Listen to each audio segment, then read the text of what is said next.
Ladies and gentlemen, welcome to the first installment of a history of ancient civilizations. We're going to spend the first little section just as a basic overview, getting up to the point where civilization can get started.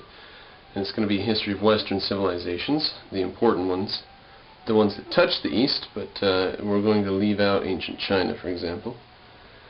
So here's our timeline to start us off. Let's do a place marking where the dinosaurs died. Okay, 63, 64 million years ago.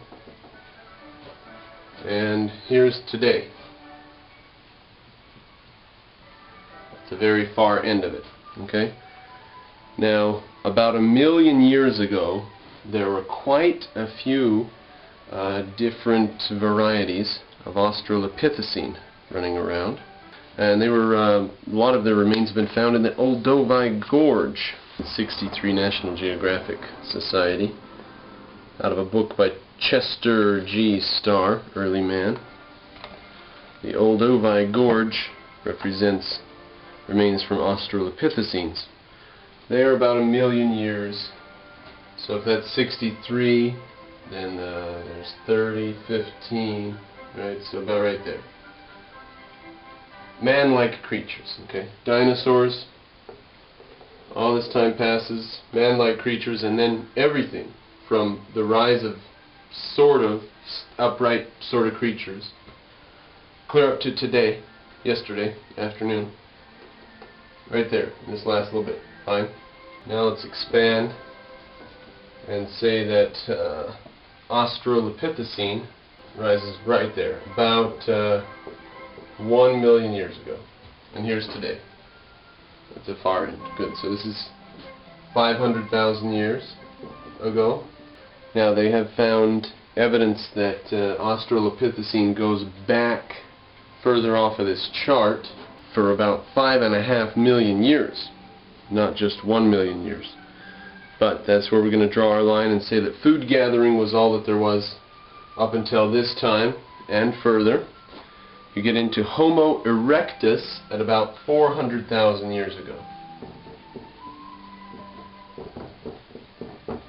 Okay.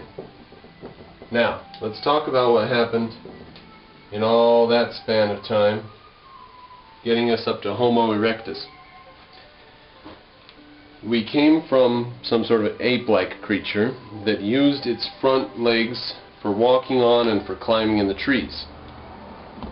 Now it's long been accepted as a general fact of our evolution that we came down from the trees and there was a mutation that now that came down from the trees, that's where the long accepted interpretation ends. Then there was a mutation probably that allowed our ancestors to start coming down from the trees, a mutation that allowed the creature to stand upright in a much more functional fashion than previously, so that even standing upright and possibly even walking upright more often. But there's several advantages to standing upright. You know, it's not just that it makes us more modern. Why does it make us more modern? We can say there are basically two important reasons for bipedalism. One of them is it gives you farther field of sight. You can see farther. You're a taller animal. Now, it's fine for the even little dogs, cats, squirrels, chipmunks, all kinds of things, little ground quimp and stuff, can stand up on their mound and look out and see further. But then they have to get down on all fours and run. But what if you could sort of run around, at least for short sprints, up like this? Now, the rotation of the pelvis in humans, it's gone from being rotated such, let's see if we can, well, let's finish this off and then we'll go to the pelvic rotation. You can see farther, but then it frees up your hands. That's the next important point. The hands can be used for something besides walking on, besides supporting the body. Now at this point another key mutation comes into place and is made possible. This mutation was probably popped up a few different times again and again. So it allows us to see farther, and it frees up our hands. By seeing further, we are both safer and we know more about the surrounding situation with food. So we become better hunters. Frees up our hands to use for other things, putting pressure on our brain to get bigger. But the key ingredient in making the brain larger is protein. It's basically a big lump of fat that you can never break into for reserves. You know, no matter how bad the famine gets, you can't eat your brain. So it's a lump of fat, and every single organism of this species has to have a huge lump of fat up in its head, bigger than any other species, you know, per weight ratio. So where does that come from? And it requires high protein diet. The more red meat we were able to eat, the larger our brains were able to get. But now the second factor was the pelvic rotation. We had this mutation that rotates the pelvic from the regular situation of an animal on all fours, and then the pelvis is pointed in such a way that the legs point down. Well, our pelvis is pointed in such a way that our legs point exactly 90 degrees different, and that is even modified the way that the spine has to come into the skull. So the spine has to come more straight into it, and the pelvis is in such a way that our legs go straight down. That has done a couple of things.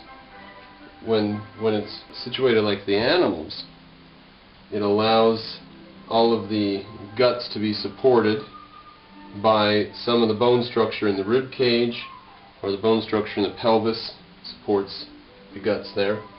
Humans have something called hemorrhoids because, I mean, it's not ubiquitous, but humans are susceptible to hemorrhoids because there are no bones supporting the under part of and the whole flesh and guts from the throat down is all sitting on no bones at all, on nothing. And the pressure, the downward pressure of that situation causes that phenomenon, because it's not necessarily perfect for our hips to have rotated, it's just advantageous. Then there are unforeseen consequences, but it kept us alive better than not having the rotated hip situation. And this allowed us to stand upright, allowed us better access to food and knowledge about our surroundings. All this happens around 400,000 years with Homo erectus, and Australopithecines were the first ones coming towards this upright posture. But by Homo erectus, it's an entity that stands upright virtually all the time, you know.